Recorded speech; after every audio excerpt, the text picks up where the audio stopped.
Un hombre y una escolar de 15 años resultaron heridos luego de una balacera en la estación del metro Camin en la comuna de Santiago.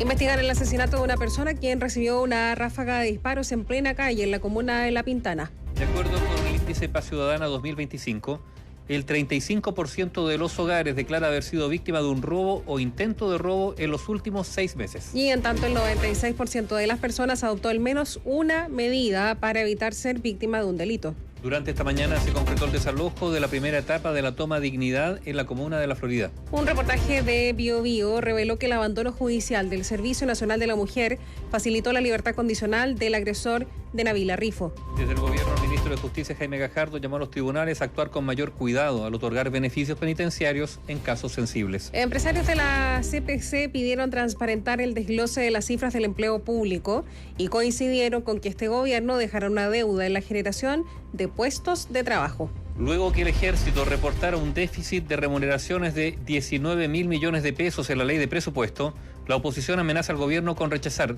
todos los dineros para el Ministerio de Defensa. La ministra de este ramo, Adriana Del Piano, asegura que el presupuesto no tiene ningún recorte, pero las oposiciones piden un alza, evitando mantener el presupuesto de continuidad. Evelyn Matei aseguró que le da miedo que José Antonio Kast pueda correr mucho los límites si llegase a ser presidente. El republicano dijo que las peleas de oposición solo benefician a Janet Jara y reiteró que pese a los ataques se cuadrará con quien pase a la segunda vuelta.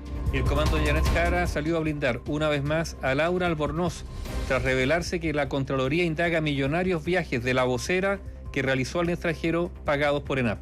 La Corte de Apelaciones de Santiago revisó el amparo de Daniel Jadwe que busca anular el cierre del caso Farmacias Populares y obtener 120 días adicionales para la investigación. En noticias del exterior, el alto el fuego va a entrar en vigor en la Franja de Gaza 24 horas después de que Israel firme esta tarde el acuerdo impulsado por Estados Unidos. El Parlamento de Ecuador aprobó una resolución presentada por el oficialismo para rechazar el intento de desestabilización del país. En el deporte, Universidad Católica juega desde las 8 de la noche ante Ñublense, un duelo pendiente que lo puede dejar como sublíder del torneo de Primera División. Y en esta jornada en Rancagua se definirá a los dos últimos clasificados a los cuartos de final del Mundial Sub-20, los duelos de Estados Unidos-Italia y Marruecos-Corea del Sur.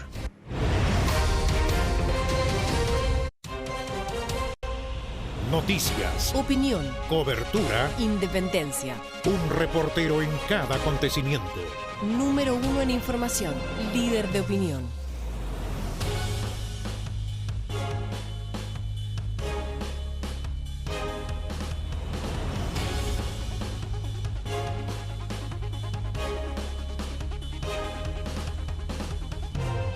En BioBio, la radio, Radiograma.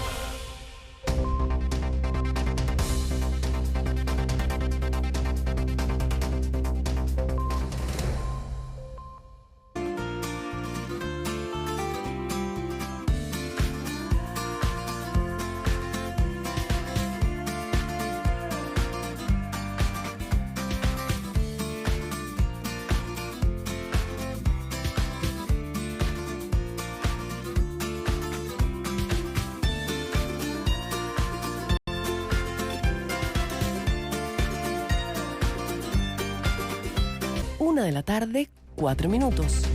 ¿Cómo están ustedes? Buenas tardes. Gracias por acompañarnos. Iniciamos la revisión de las noticias en esta edición de Radiograma junto a Catherine Cubillos. Catherine, buenas tardes. Hola, Aníbaldo. Buenas tardes. Buenas tardes también a nuestros auditores, a todos quienes ya están con nosotros y que van a estar acompañándonos en esta revisión de las noticias. A esta hora saludamos a todos ahí en las 43 estaciones de BioBio, la radio en todo el país, que están conectadas para informarse. También, por supuesto, a quienes están en la plataforma digital BioBioChile.cl y por supuesto quienes nos escuchan y nos ven a través de BioBio TV.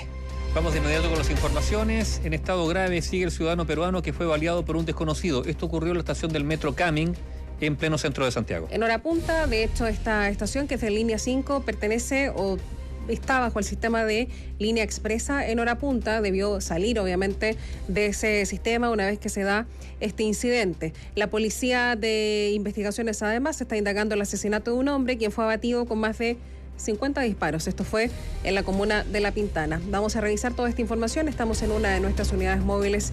Cristian Borkowski, buenas tardes. Hola, muy buenas tardes. Sí, vamos a dar detalles de esta síntesis policial bastante concurrida durante esta jornada que tiene que ver con estos dos hechos que ustedes relatan. Partimos con en el sector de las calles Catedral con Ricardo Camin, pleno centro de Santiago, y que fue el escenario de una balacera donde un hombre adulto, ciudadano extranjero de nacionalidad peruana, y un estudiante escolar de 15 años resultaron heridos producto de una balacera que se produjo cuando una víctima, el hombre peruano, el ciudadano extranjero, bajaba hacia el sector de los torniquetes del metro. Y ahí fue abordado por un desconocido que con su rostro cubierto, con una capucha, finalmente saca un arma de fuego y le dispara en reiteradas oportunidades, generando un pánico total. ¿Y esto por qué? Porque era la hora punta, la hora de máxima tensión respecto a la cantidad de pasajeros que toma el metro. Muchos de ellos, cerca de las 8 de la mañana, están subiéndose al tren metropolitano para llegar a sus destinos desde sus hogares hacia sus trabajos. Y esta situación fue comentada por los mismos testigos que dicen haber escuchado en el lugar 5 a 6 disparos. Esto generó un desorden total, la gente arrancó por sus propios medios tratando de huir y evitar que un balazo les impactara en alguna de sus extremidades o su cuerpo, y bajo ese contexto es que finalmente queda esta persona gravemente herida. Estamos hablando de este ciudadano extranjero que recibió, de los 6 disparos que escuchan los testigos, 3 en la espalda. Ya vamos a hablar de eso porque las autoridades dan especificaciones exactas, pero lo que quiero que ustedes escuchen, al mismo tiempo que están viendo las imágenes de las cámaras de vigilancia del sector, es lo que nos señalaron los testigos del lugar. Esto fue lo que nos contaron cuando llegamos ahí, a Camin con calle Catedral.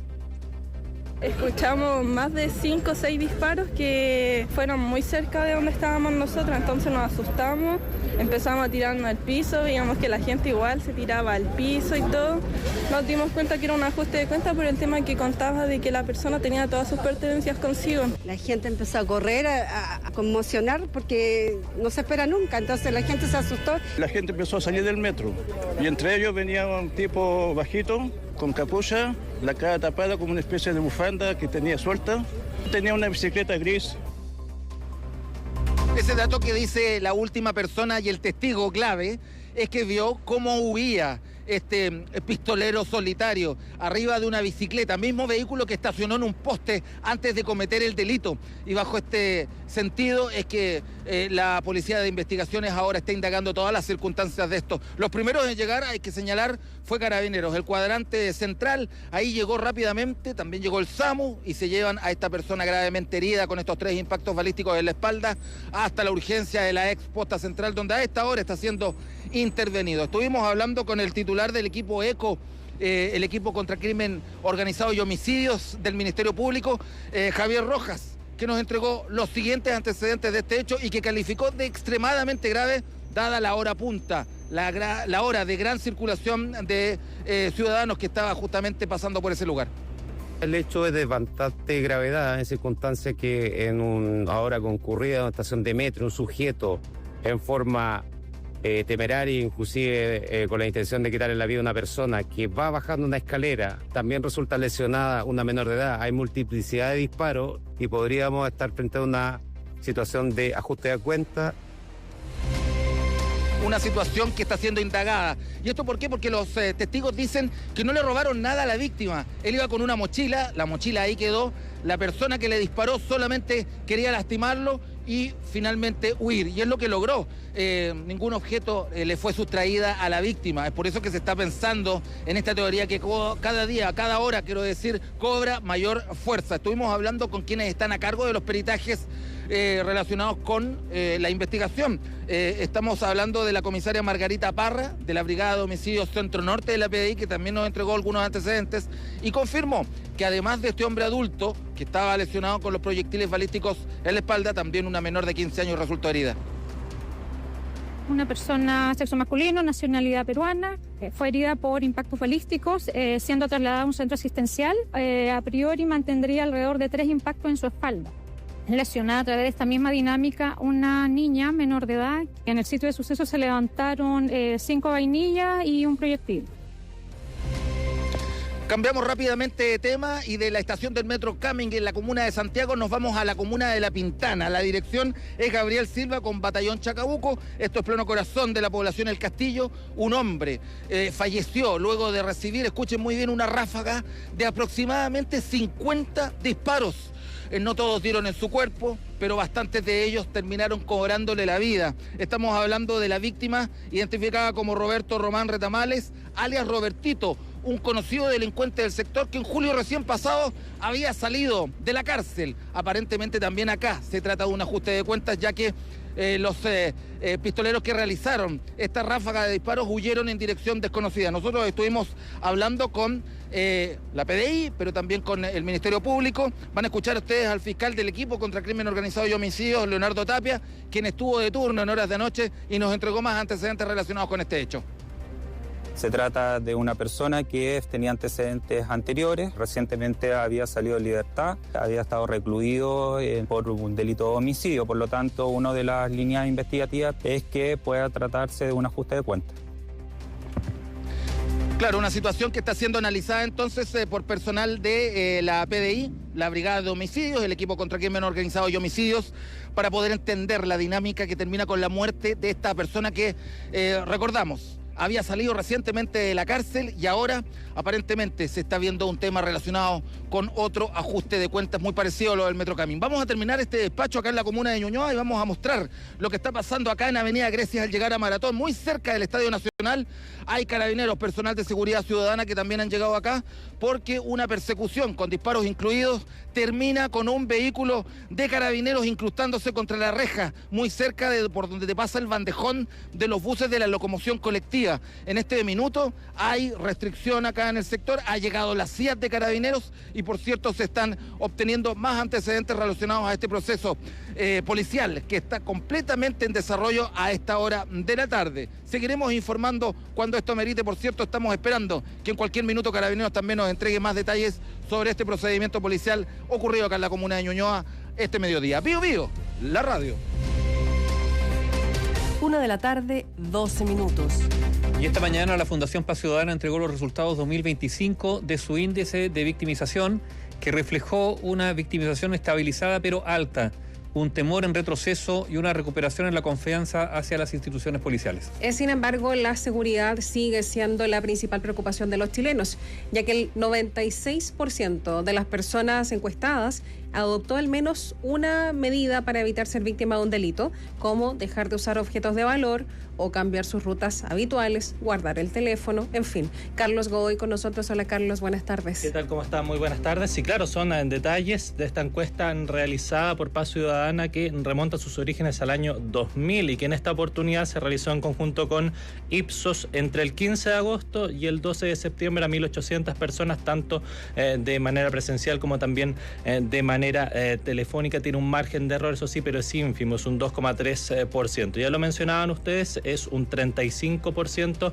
de los hogares que declara haber sido víctima de un robo o intento de robo en los últimos 6 meses, una cifra que si bien se encuentra dentro del rango histórico, es superior al mínimo registrado durante la pandemia. Eso es un punto que hacían ahí desde Fundación Paz Ciudadana. Sobre esto, en la región metropolitana, como siempre, mantiene la mayor concentración de delitos, mientras que el segmento socioeconómico alto también muestra un aumento sostenido en la victimización. Alcanza un 41,9% de hogares que siente temor a ser víctima justamente de un delito, muy por encima del 33% de niveles socioeconómicos medios y también socioeconómicos bajos. Siempre en materia de delitos a hogares, la subcategoría que nos presenta el estudio son los robos violentos a estos hogares, a estos inmuebles, donde el 23,7% de estos sufrió este tipo de ilícitos, robos violentos, pero de igual manera es una cifra favorable, dado que es el segundo valor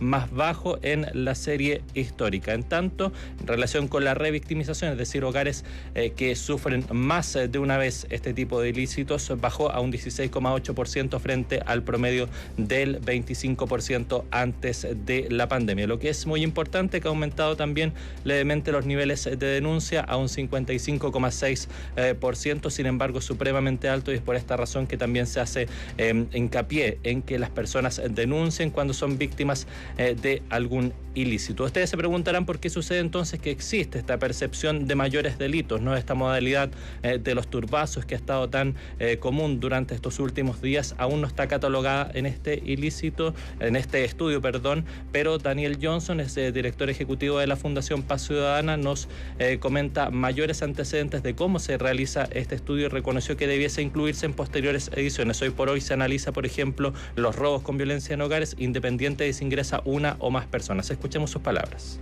La muestra es representativa a nivel nacional y a nivel de grandes ciudades, o esto con Santiago con respecto al resto de las regiones. Y en línea con lo que tú estás planteando, el nivel en el exterior es mucho más alto que el interior de la vivienda. Siento que es más probable ser víctima de un delito en el exterior. Bien, cuando hablamos de la percepción del temor, el estudio muestra que un 24,3% de los encuestados se clasifica en un nivel de temor alto. Esto es 1 de cada 4 hogares. Es una cifra que sigue siendo elevada, pero es la segunda baja consecutiva luego del récord del 30% alcanzado en el año 2023. El temor es más alto, sigue siendo entre las mujeres y también los niveles socioeconómicos bajos. Aún así, la sensación de violencia cotidiana es persistente. El 40% de los encuestados dice haber presenciado balaceras o disparos al aire en su barrio. El 61% reporta consumo de drogas en la vía pública. Y aquí un dato importante, que es lo que ustedes mencionaban: el 96% de las personas adoptó al menos una medida para evitar ser víctima de un delito. Es como dejar de usar objetos de valor en la vía pública, cambiar sus rutinas habituales, los lugares por donde ellos transitan habitualmente. Pero también hay otro dato que llama la atención, y es el temor a delitos graves como homicidios y secuestros, que si bien también disminuyó de un 31 a un 23,8%, y lo de secuestros de un 23 a un 21,3%, sigue siendo un nivel anormalmente alto, pero que viene descendiendo. Todo esto lo explica Roberto Méndez, académico y experto en opinión pública. Pero no es que haya mejorado, o sea, siguen siendo altísimos, pero hay que decirlo que han disminuido un poco la percepción, la probabilidad subjetiva que tienen las personas de ser víctimas. O sea, yo diría, no es que haya mejorado, hoy día está menos mal, poco menos malo de lo que fue este extremo. Bien, el estudio también se hacen evaluaciones institucionales. Las policías obtienen, eso sí, las mayores calificaciones. La Policía de Investigaciones alcanza nota 4,6, seguida de Carabineros con un 4,4, ambas en recuperación desde el año 2021. Gendarmería, en cambio, cae a su nivel más bajo histórico, y en contraste, el gobierno marca una nota 3,3 y el Congreso una nota 2,4, quienes mantienen evaluaciones críticas por parte de la ciudadanía. Gracias, Carlos. Esté muy bien. La información está primero en Radiograma.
De la tarde, 19 minutos.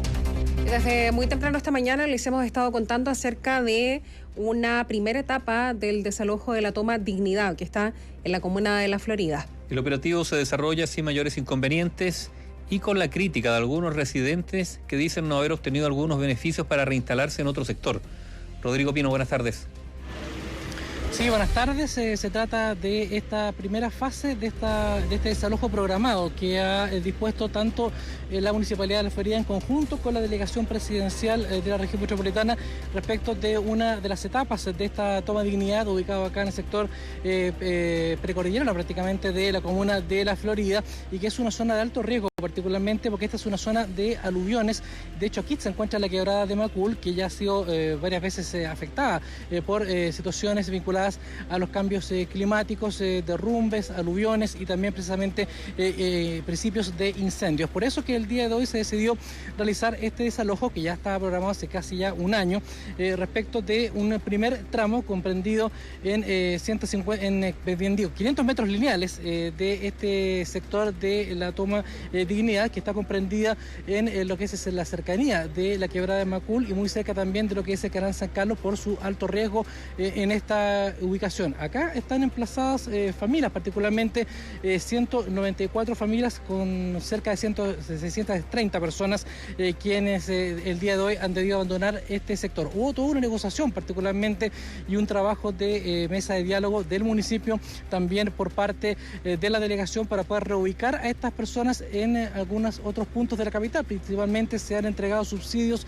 de arriendo para parte de estas familias, principalmente 67 de ellas, quienes ya han sido reubicadas en otros puntos de la capital, pero que un número importante que no accedieron a ningún beneficio por diversos factores, gran parte de ellos por ser extranjeros, otros por haber contado con un beneficio previo o también contar con una propiedad, y eso ha complicado precisamente su reubicación con ayuda del Estado. De todas formas, esta mañana esta toma se ha desarrollado su desalojo de manera bastante tranquila. Se esperaban algún tipo de resistencia y eso motivó un despliegue de cerca de 300 carabineros de diversas unidades, además de un número similar de personal de la propia municipalidad de La Florida. Todo aquello no ha ocurrido con mayor trascendencia, solamente una persona detenida por haber lanzado un objeto contundente a personal policial y también quienes están desarrollando este trabajo de remoción de estas viviendas con retroexcavadoras, con otra maquinaria pesada, y una segunda persona que estaba siendo sorprendida portando una maceta con marihuana, y en este caso esto es un delito, por lo tanto esta persona quedó en calidad de imputada. Tuvimos la posibilidad de conversar con algunas personas, algunos residentes de este sector, algunos ya resignados a trasladarse desde este punto, pero otros que han señalado que efectivamente no contaban con ningún beneficio y van a tener que quedar prácticamente en la calle o ser alojados, dijeron, en casas de familiares. ¿Y qué pasa con la gente que va a salir? ¿Está el subsidio? Nadie tiene el subsidio. Ya tengo 4 años aquí en la toma. Tampoco vamos a ponernos a pelear y es mejor irse por la buena onda. No hay soluciones, no hay solución. Tienen que esperar los informes sociales. ¿Cómo la familia va a esperar un informe social? La gente toda sin nada. Terrible. Hay varios detenidos, varias compañeras detenidas también. Sí, en base a esto último que señalaba esta residente, finalmente se ha confirmado que son solamente 2 personas detenidas, una por desórdenes y la segunda por este porte de marihuana en su residencia. Estuvo en este lugar tanto el alcalde de La Florida, Daniel Reyes, como también el delegado presidencial, Gonzalo Durán, quienes han apuntado que efectivamente se hizo todo un trabajo de negociación con estas personas hace casi un año, con más de 5 meses de trabajo para poder tener una solución para poder evacuar este sector que es de alto riesgo. Se hizo una notificación el pasado 13 de marzo de 2024 y posteriormente 2024, en la misma fecha del año pasado, finalmente se decretó la inhabilidad de estos terrenos y ya casi un año de esa situación y un poco más se concretó finalmente el desalojo de estas personas. El alcalde precisamente, Daniel Reyes, confirmó que efectivamente hubo esta mesa de trabajo, algunas personas accedieron a estos beneficios, otras no pudieron y a otras definitivamente no se acercaron precisamente para tener alguna solución habitacional, y eso es lo que ha señalado el alcalde. Se les va a otorgar algún tipo de solución, pero por el día de hoy ya en adelante no van a poder permanecer al interior de esta toma Dignidad. Se han realizado 5 operativos distintos. Las personas que participaron oportunamente de esos operativos, que se informaron también a través de las dirigencias del propio asentamiento regular, han accedido a este tipo de soluciones.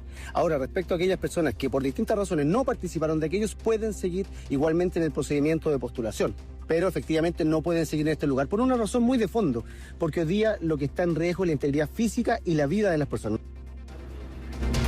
Sí, de hecho este sector es altamente peligroso, es por eso que se ha hecho en este tramo inicial de la toma de Dignidad este primer desalojo que va a ir avanzando con el correr de la intervención de las autoridades. Hubo palabras también de Gonzalo Durán, particularmente a las críticas de algunos residentes señalando de que no había beneficios y que no se habían entregado los respectivos bonos. Al respecto dijo Gonzalo Durán que hubo muchas negociaciones en las que incluso él estuvo presente, por lo tanto dice muchas de las palabras no están sujetas con sustento, principalmente por parte de quienes están al interior de esta toma. Escuchemos también las palabras del delegado presidencial Gonzalo Durán. Distingamos el relato que eventualmente hace una persona y el elemento de realidad. Si hay una persona que por la razón que sea no pudo concurrir a los 5 operativos, el llamado es que concurra de inmediato. Tenemos acá dispuesto un equipo social. Si son chilenos y tienen su registro social de hogares, alguna de las múltiples alternativas de apoyo de los que dispone el Estado van a poder acceder. En el caso de los ciudadanos extranjeros, también Gonzalo Durán ha señalado que deben acercarse también al municipio porque se puede generar algún tipo de albergue de manera parcial hasta que se encuentre alguna solución definitiva o en definitiva que ellos regularicen su situación en nuestro país. Hasta este momento se han intervenido con estas retroexcavadoras poco más de 150 metros lineales de total de 600 que están contemplados en este primer tramo de esta faja de esta toma de Dignidad, lo que se ha derivado en la demolición de cerca de 30 a 40 casas. Un plan que se va a extender, nos indicaban las autoridades, por cerca de 3 a 4 días y es por eso que se va a disponer de un dispositivo de seguridad de Carabineros, también de la seguridad municipal, para efectivamente agilizar este proceso de demolición de estos terrenos y también que no haya una nueva toma por parte de terceros, y es por eso que se va a instalar un sistema de monitoreo de seguridad por parte del municipio y además se va a hacer intervención con maquinaria, particularmente remoción de tierras, haciendo zanjas, haciendo una suerte de montículos para evitar que efectivamente se puedan instalar algún tipo de infraestructura. ¿Qué va a ocurrir una vez que ya se han desalojado todo este primer tramo? Posteriormente va a comenzar un proyecto de intervención, particularmente un parque, que es el proyecto inicial que tiene el municipio de La Florida contemplado para esta toma de Dignidad, y posteriormente se va a ir avanzando en las fajas siguientes, precisamente esta toma, hasta finalmente evacuar completamente o desalojar completamente esta toma de Dignidad. No hay un plazo definitivo para la totalidad de esta toma, es una primera etapa la que se está desarrollando el día de hoy, se va a extender por 5 días, el resto va a ser resorte precisamente de las autoridades en planificar el movimiento de estas personas que están en esta toma y también efectivamente dónde van a ser reubicadas y posteriormente concretar el desalojo y también la destrucción de sus propiedades. Bio Bio, la radio. Siempre primeros en informar. Radiograma.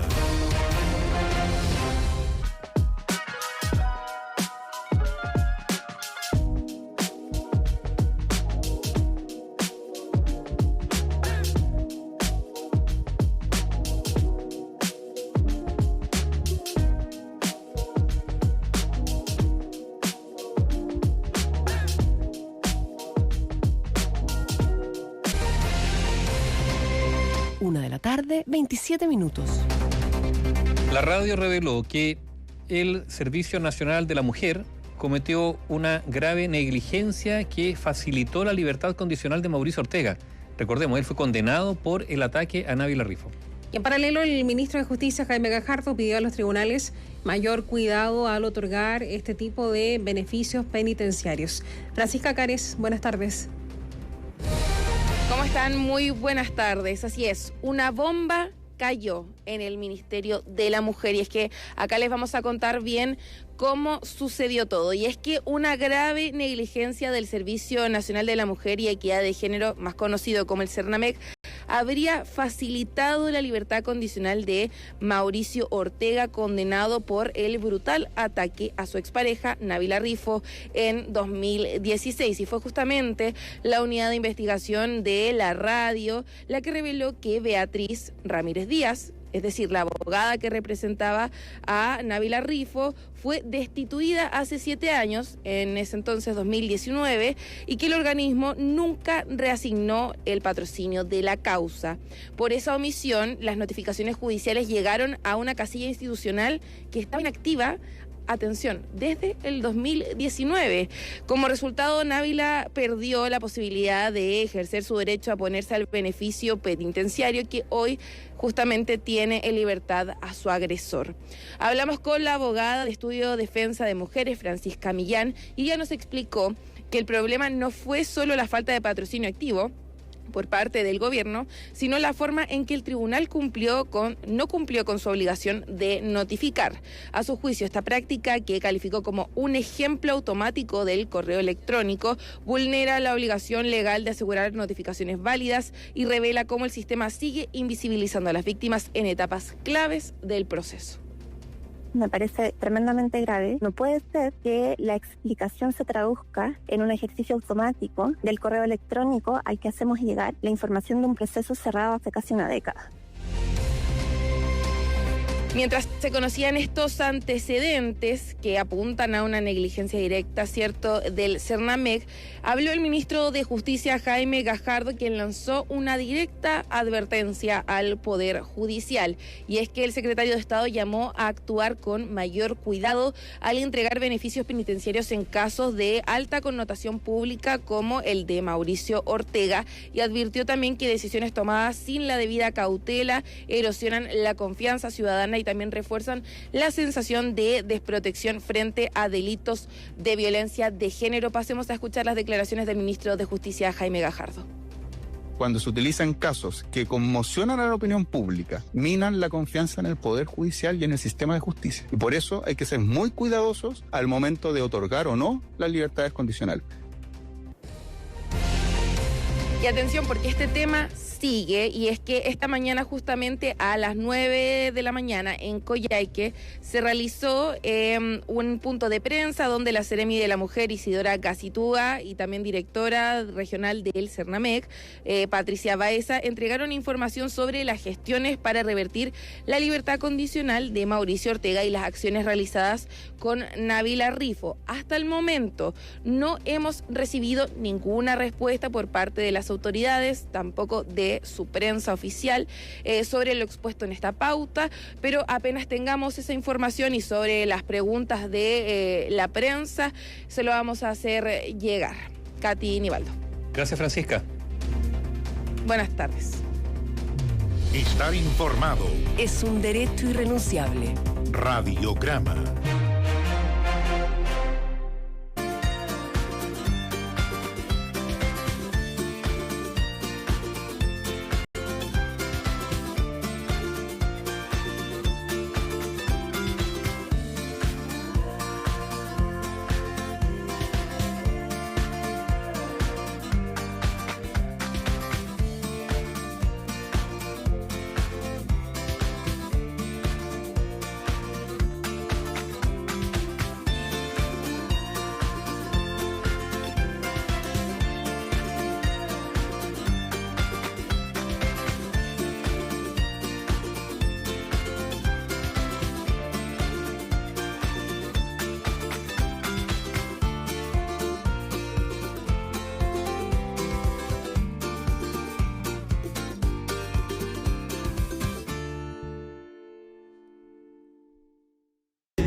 Una de la tarde, 33 minutos. Parlamentarios de oposición amenazaron al gobierno con rechazar toda la partida del Ministerio de Defensa si no se presenta un alza para los gastos operativos de las Fuerzas Armadas, luego de que alertaran un déficit de remuneraciones de 19.000 millones de pesos. La ministra de Defensa, Adriana del Piano, dijo que el presupuesto está completo y no tiene ningún recorte, pero las fuerzas de derecha dicen que mantener lo que está no es suficiente y la acusan de mentir en la Comisión de Defensa. Gonzalo Holguín nos cuenta más desde el Congreso. Hola, Gonzalo, buenas tardes.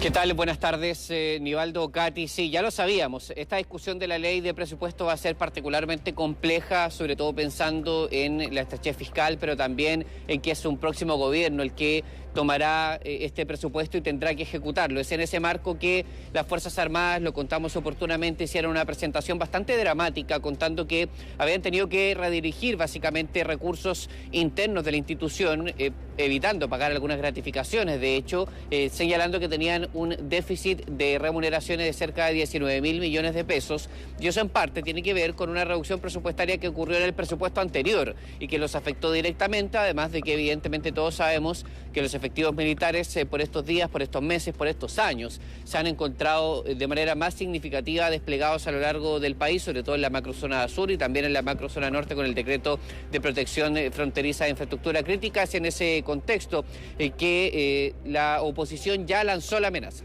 Si es que el Ejecutivo no solo repone o compensa debidamente esta redistribución de recursos que tuvo que hacer la Fuerza Armada, y además eleva el presupuesto para que esté a la altura de las exigencias actuales que tienen las fuerzas castrenses, están dispuestos a rechazar completamente la partida de defensa en la ley de presupuesto, y este punto lo hizo una de las integrantes de la Comisión de Defensa de la Cámara Baja, la diputada Camila Flores, señalándole al gobierno que la derecha, al menos en la Comisión de Defensa, está articulada para conseguir esos votos si es que el Ejecutivo no da una señal a las Fuerzas Armadas. Le mintió a la Comisión de Defensa de la Cámara de Diputados. Si es que no se enmienda esto, ministra del Piano, le digo, rechazamos como oposición toda la partida del Ministerio de Defensa y tenemos los votos para hacerlo. Hace algunos minutos, la ministra de Defensa, Adriana del Piano, hizo una segunda declaración en donde señaló que habría un decreto liberado que permitiría devolver más de la mitad de los recursos a las Fuerzas Armadas. ¿Por qué devolver? Porque cuando ellos tienen que tomar dentro de su propio presupuesto recursos para sacar de un lado para poder pagar otro, ahí queda un vacío que el Estado debe compensar. Y ese vacío se debe pagar por vía decreto, con un acuerdo entre el Ministerio de Hacienda y el Ministerio de Defensa. Y la ministra señaló hace algunos minutos que eso estaría resuelto esta jornada, cerca de más de la mitad de lo que se le estaría deudando a las Fuerzas Armadas, en una evidente señal política de que buscan resolver esto lo antes posible, pero esto significa que no es necesariamente todo. Y lo otro que es importante aclarar es que hay dos vías de financiamiento para las Fuerzas Armadas. Una es la ley de presupuesto, que son los gastos corrientes regulares de funcionamiento, y después están los recursos estratégicos, que son los que financian básicamente la compra de armamento, de vehículos, de tanques, de todo lo que se necesita en materia del funcionamiento de las Fuerzas Armadas. Escuchamos a la ministra señalar que el presupuesto como está completo, que no tiene ningún, de alguna manera, recorte presupuestario en comparación con el erario del año pasado. El presupuesto para el año que viene es completo, no tiene ningún recorte, ni parte del recorte que hubo este año. Las Fuerzas Armadas se financian de dos maneras: uno, el presupuesto regular, y dos, el fondo para compras estratégicas.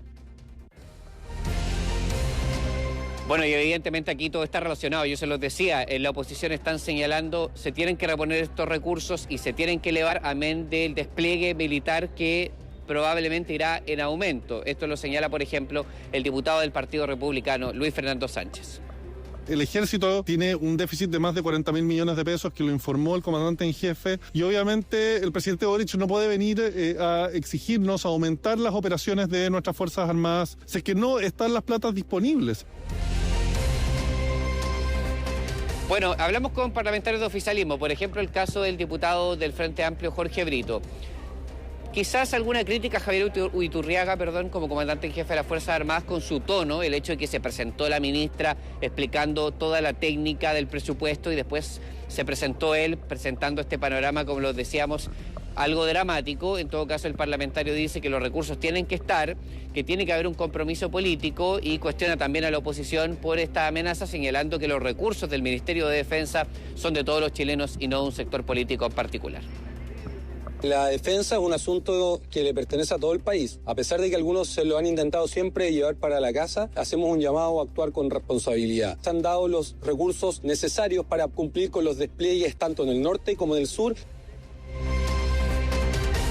Bien, de esta manera queda de manifiesta una misión para el Ejecutivo: el devolver todos los recursos, o al menos dar algún gesto de readecuo presupuestario. Este podría ser uno de los temas que llega a la Comisión Mixta de Presupuesto. Los parlamentarios de oposición ya recuerdan que esto ya había pasado de manera similar el año pasado con un recorte presupuestario, que se hicieron compromisos que según ellos no se cumplieron, sobre todo en materia de gastos operativos, y ahí donde sale esta acusación, Nivaldo Cati, de que el Ejecutivo habría eventualmente mentido en la Comisión de Defensa cuando comenzaron a discutir el tema de la asignación presupuestaria. La misión está velada, los recursos de las Fuerzas Armadas, su déficit de remuneraciones es uno de los principales, y va a ser uno de los principales problemas de esta discusión de la Ley de Presupuesto 2026.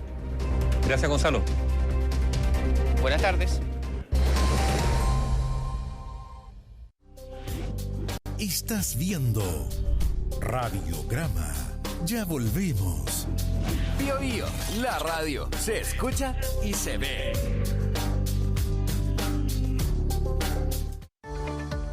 Bienvenidos a Datacom, donde el esfuerzo y la colaboración hacen posible grandes éxitos. Hemos trabajado mano a mano para construir una comunidad más fuerte, garantizando un acceso a los sueños y proyectos de cada uno de nuestros socios, socias, clientes y colaboradores. En Datacom, creemos que la mejor forma de ofrecer una excelente atención es mejorando la calidad de las respuestas a nuestros socios y clientes. Queremos transmitirles que acá realmente cada uno importa.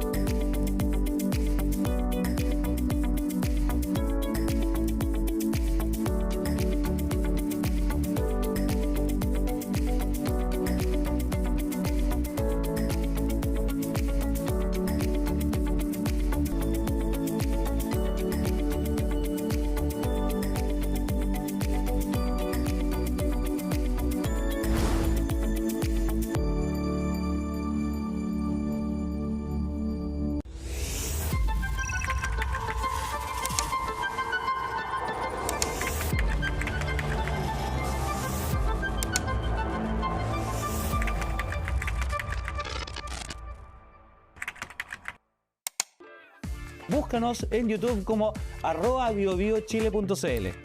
En nuestro portal en YouTube vas a poder encontrar no solamente este contenido, sino que mucho más. Así que ya lo sabes, te leemos en los comentarios, dedito para arriba y suscríbete.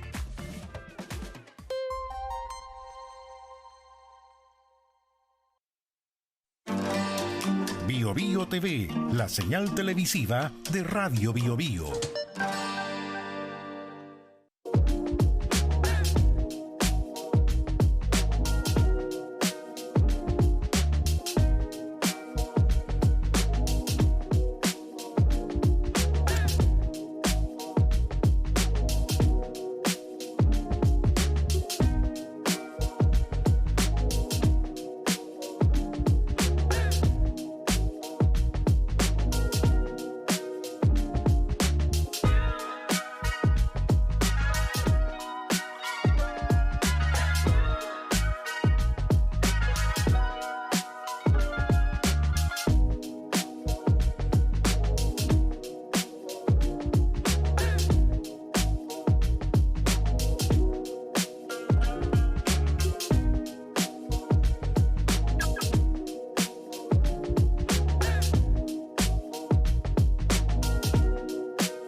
Bio Bio Deportes es una presentación de Con BCI, tu casa propia suena bien.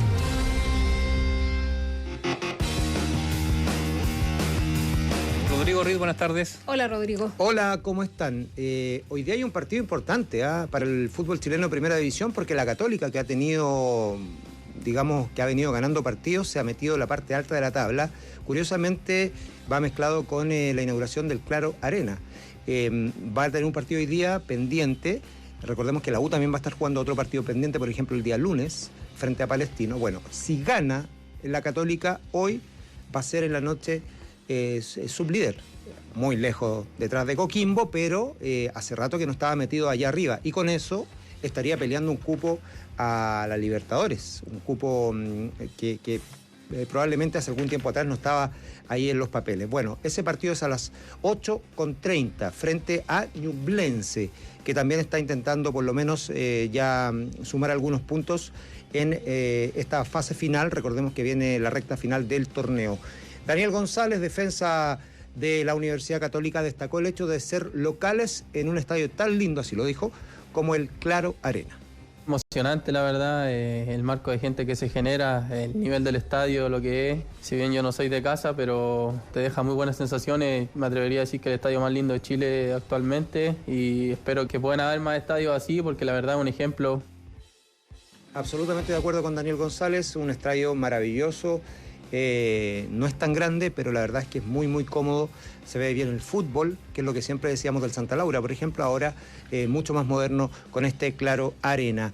Libertadores femenina, los dos equipos que están representando a nuestro país tienen opciones de avanzar a los cuartos de final. Bueno, Colo-Colo está más cerca porque necesita solamente un empate, incluso hasta perdiendo podría clasificar a los cuartos de final, ha tenido 2 triunfos, mientras que la U, que va a estar jugando primero a las 4 de la tarde, Colo-Colo juega a las 8, frente a San Lorenzo. La U va a estar enfrentando a Deportivo Cali, y ahí sí tiene que ganar para intentar meterse entre las 8 mejores del certamen. Las posibilidades están intactas, y así lo dijo la defensa de la Universidad de Chile, Suelen Galás. Pensando en Cali, tenemos que salir a ganar ese partido para poder clasificar, porque sabemos que dependemos de nosotras. Y vamos a ir con todo, a hacer una final, y obviamente ellas también, así que esperemos se nos den los resultados para poder pasar. Copa Mundial Sub-20 en Bio Deportes. Solo nos queda definir una llave de los cuartos de final que se van a estar disputando entre sábado y domingo en distintos estadios. Hoy van a estar jugando a las 4:30 de la tarde Estados Unidos frente a Italia. Ese es el primer partido, se va a estar jugando en Rancagua. Recordemos que si hay empate, hay prórroga, y si sigue el empate se van a penales. Y a las 8 de la noche en el mismo recinto, Marruecos frente a Corea del Sur. Así los cuartos de final se jugarían de la siguiente manera. El sábado a las 5 de la tarde en Talca, España con Colombia, partido bastante parejo. A las 8, partidazo en el Estadio Nacional, México-Argentina. El domingo a las 5 de la tarde, el ganador de Estados Unidos-Italia con el ganador de Marruecos-Corea, que se van a definir hoy día, y eso va a ser en Rancagua. Y el domingo a las 8 de la noche, Noruega con Francia en Valparaíso. Esos son los cruces de cuartos de final. Bueno, uno esperaba que estaba Chile, pero lamentablemente quedó eliminado, y de fea manera en octavos de final. Así que vamos a estar contándoles esos resultados. Y en el cierre les cuento una de los Cóndores, porque recordemos que clasificó al Mundial de Australia del año 2027, el equipo de rugby. Y tras esta clasificación, hoy confirmó un test match de lujo para el día 22 de noviembre en Génova. Va a jugar contra Italia, que es número 10 del mundo, parte de las 6 naciones. Así que ha subido el nivel y estaban muy felices, sobre todo los seguidores del rugby, porque este es un apretón bastante importante. Gracias, Rodrigo. Buenas tardes. Chao, Rodrigo.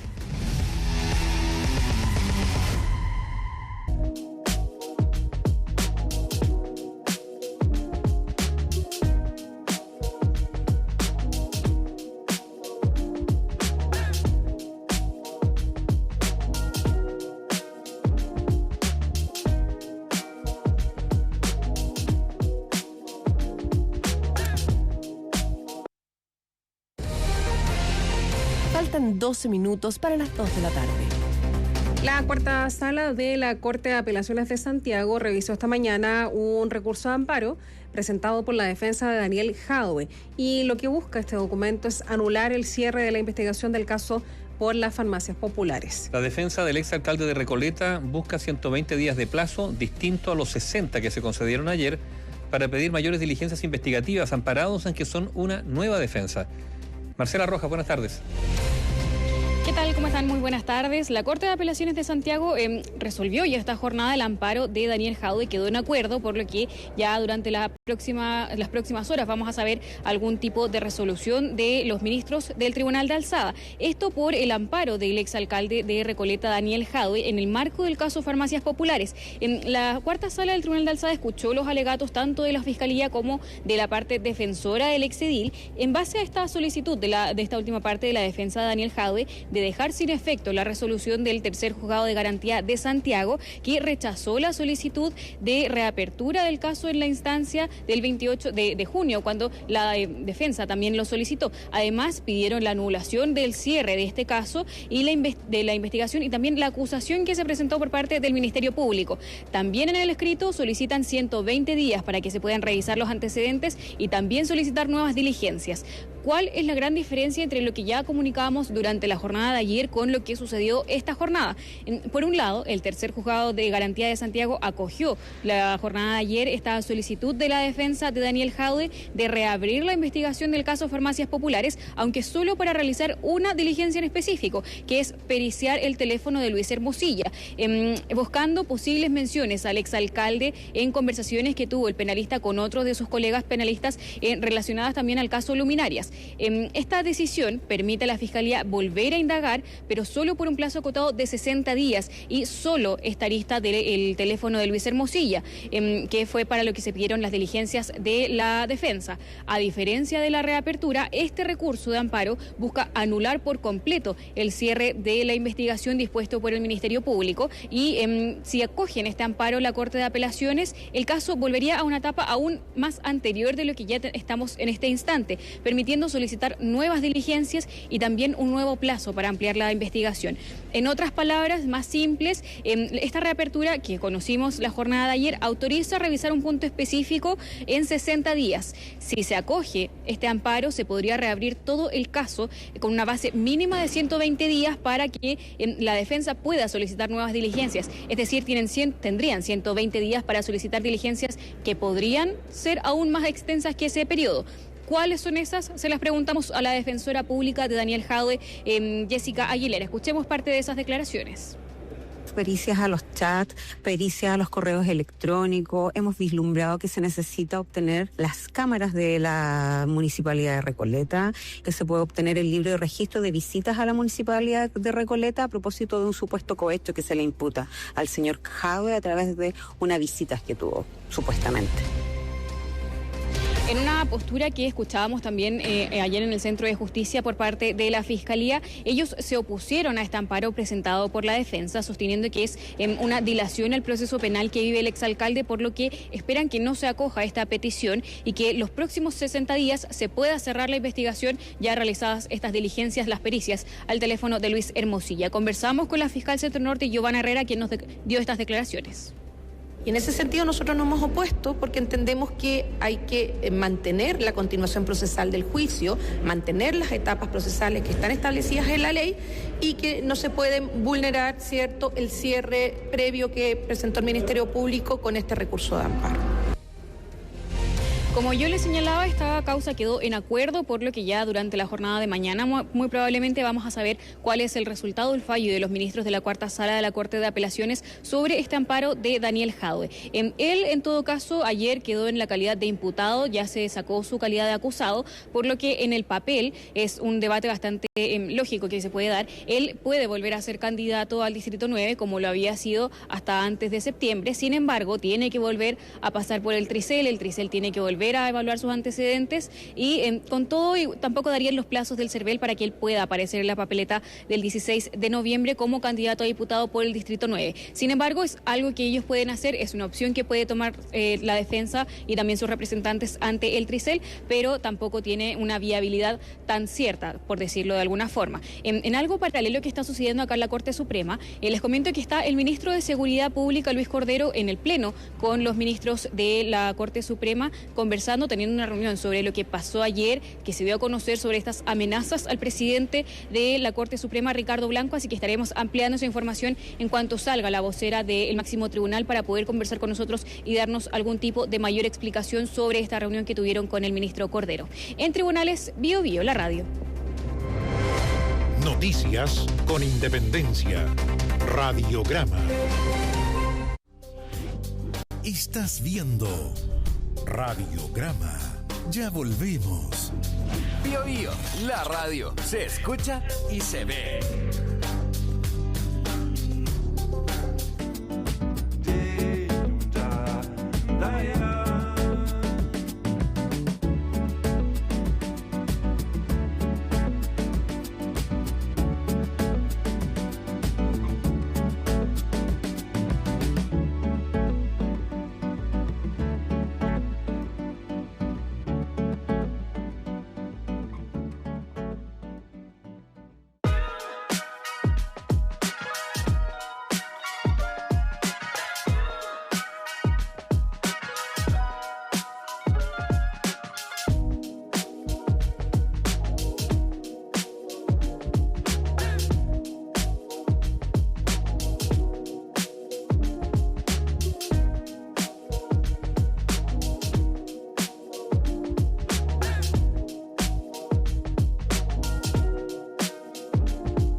Faltan 4 minutos para las 2 de la tarde.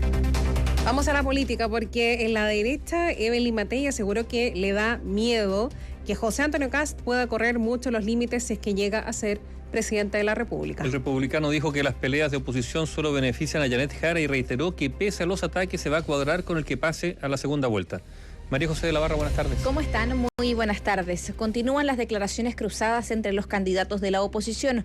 Ayer, en entrevista con Radio Rock and Pop, la candidata de Chile Vamos, Amarillos y Demócratas, Evelyn Matei, lanzó nuevamente sus dardos contra José Antonio Kast y aseguró lo siguiente: cuando alguien está dispuesto a correr los límites siendo candidato, obviamente que me da miedo que pueda correr mucho los límites si es que llegase a ser presidente. Eso sí me complica en general. Fueron las palabras de Matei que generaron una respuesta casi inmediata de José Antonio Kast a través de su cuenta de X. Él aseguró: aunque algunos no comprendan, las peleas en la oposición solo benefician a Jara. Nosotros vamos a seguir trabajando con propuestas para derrotar a la izquierda. Y si no pasamos a la segunda vuelta, a pesar de todos los ataques, dijo Kast, apoyaremos sin condiciones a quien pase a esa instancia. Hoy, el timonel del Partido Republicano, Arturo Esquella, pidió que todos los esfuerzos se enfoquen en derrotar a Janet Jara y no en debilitar al sector. Queremos reiterar el llamado a todas las candidaturas presidenciales de oposición a centrar el foco en el verdadero adversario político, que es Janet Jara. Por lo mismo, creo que no corresponde estar fijando la estrategia política de esta semana en criticar a quienes estamos en la misma vereda. Pero esto no es lo único. Hoy el principal asesor de Kast, el abogado Cristian Valenzuela, publicó en el diario La Tercera una columna de opinión en la que responde a las críticas por la propuesta de Kast de reducir en $6.000 millones el gasto público en 18 meses. Los que ya gobernaron, los que se dicen de oposición, también parasitaron el Estado. También apitutaron a los suyos. También crearon ministerios para llenarlos de amigos. Son los mismos que te hablan de meritocracia, con el currículum lleno de favores.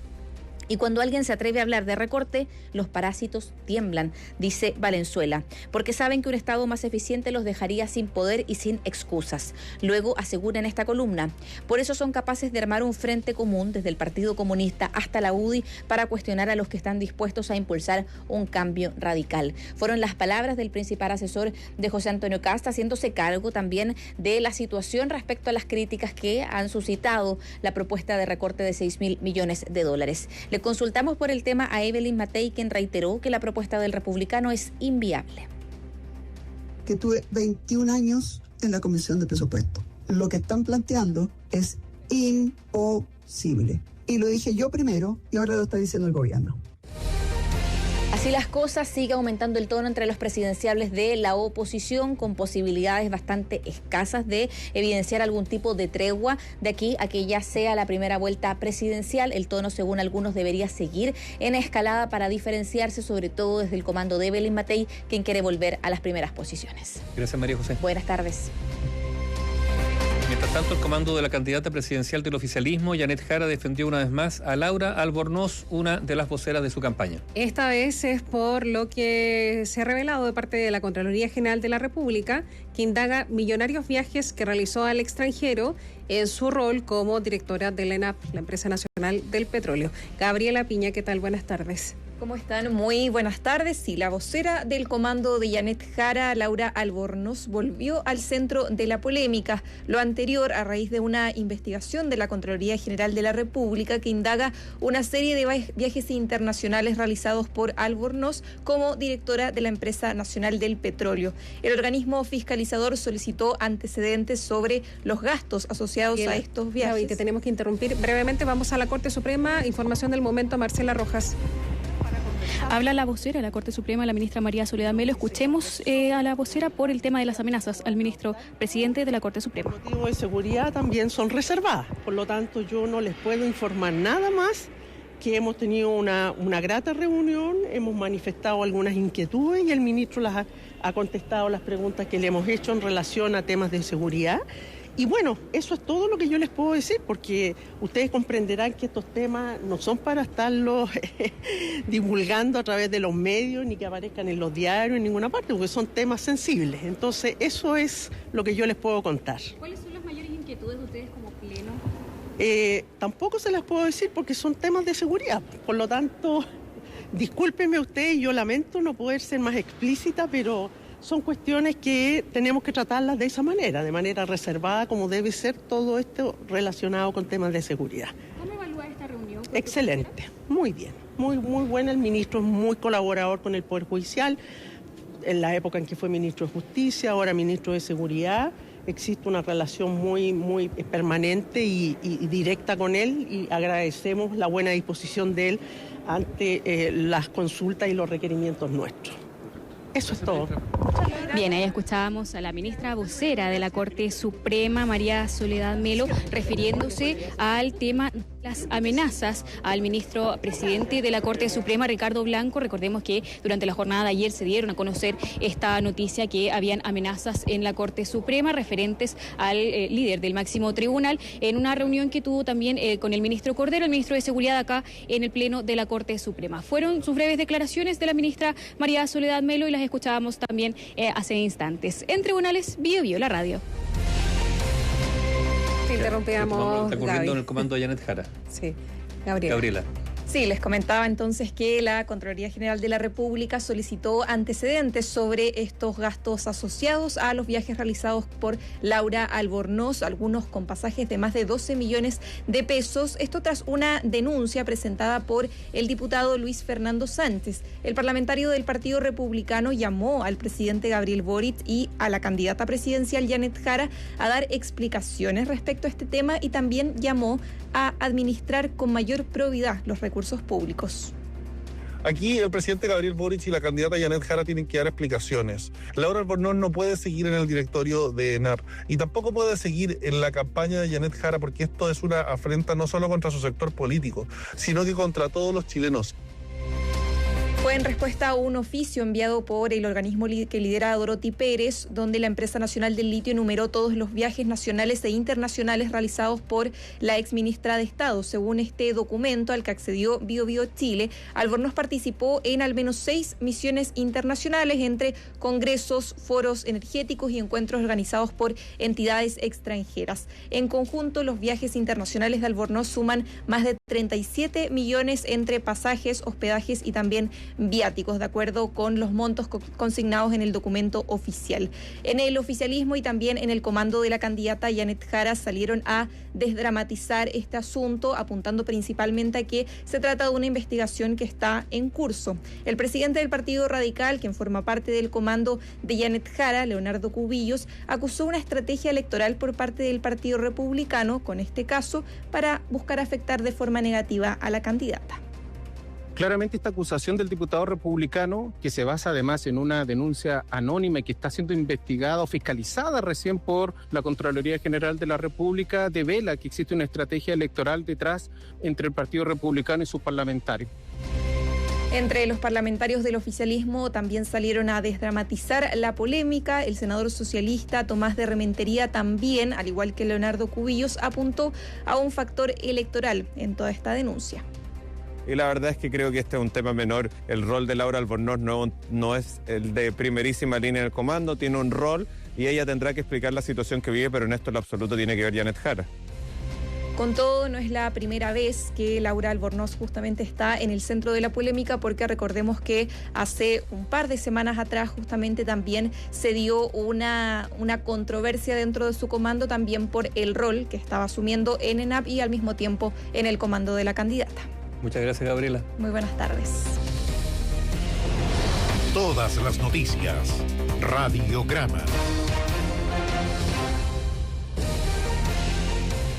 2 de la tarde, 5 minutos.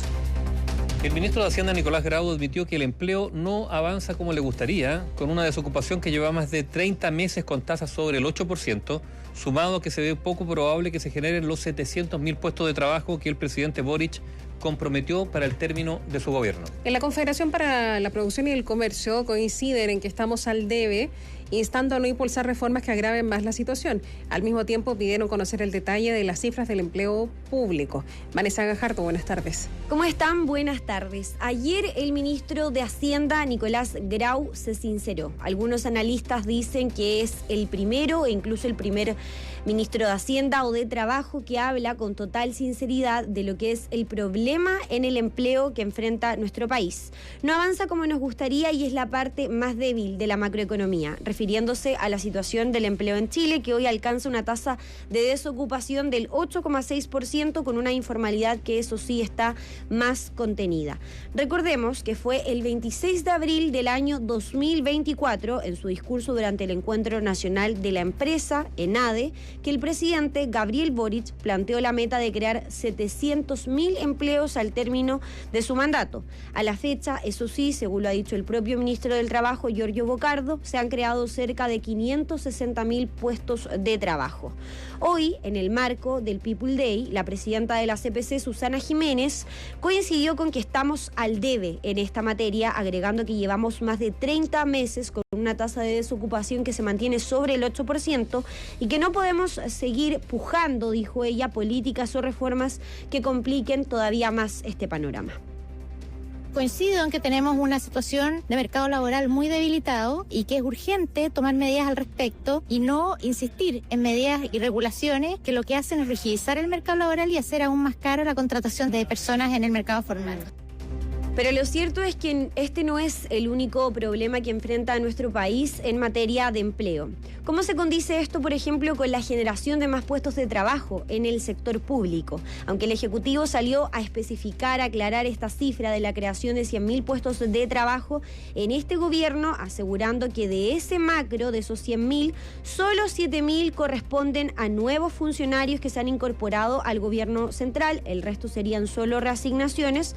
Eso sí, esto no deja contento en particular al comando del candidato José Antonio Kast, candidato que dijo que de llegar a colocarse la banda presidencial va a hacer una auditoría general para saber cuál es realmente la magnitud de estas cifras. Hay otros más mesurados en sus declaraciones, como es el caso del expresidente del Banco Central y el decano de la Facultad de Economía y Negocios de la Universidad de Chile, José de Gregorio, quien dijo que Chile versus otros países de la OCDE no tiene cifras verdaderamente alarmantes, pero sí coincidió en que hay otros problemas en el empleo público. Y uno no quiere politizar el aparato público. Y muchas veces ocurre también que cuando entran, y si entran a regirse como empleados públicos, pasan también a ser inamovibles. Por lo tanto, nos va generando mucha rigidez en materia de empleo. Y otro dato relevante es que ayer el ministro Grau volvió a emplazar directamente al candidato de Republicanos y el Partido Social Cristiano respecto de su recorte fiscal de 6.000 millones de dólares en 18 meses, a propósito que desde el comando del candidato señalaron que la mitad de este recorte podría darse sacando a estos 100.000 empleados contratados por este gobierno. Sin embargo, el jefe de la billetera fiscal señaló que solo serían 7.000 los nuevos funcionarios que ingresaron al aparato estatal en el último tiempo, por ende sacar a esos funcionarios solo significa un ahorro de 200 millones de dólares, lo que equivale al 4% del recorte de Kast.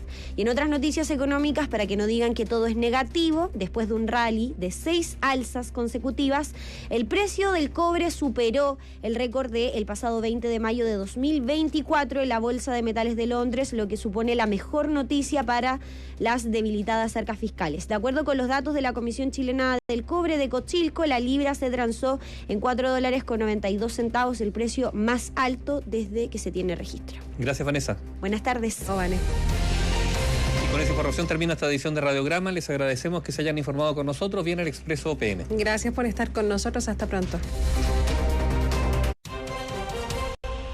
Noticias, Opinión, cobertura, independencia. un reportero en cada acontecimiento.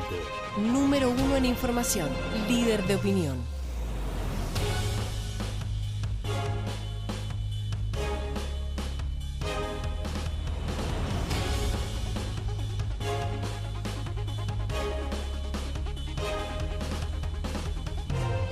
En Bio Bio, la radio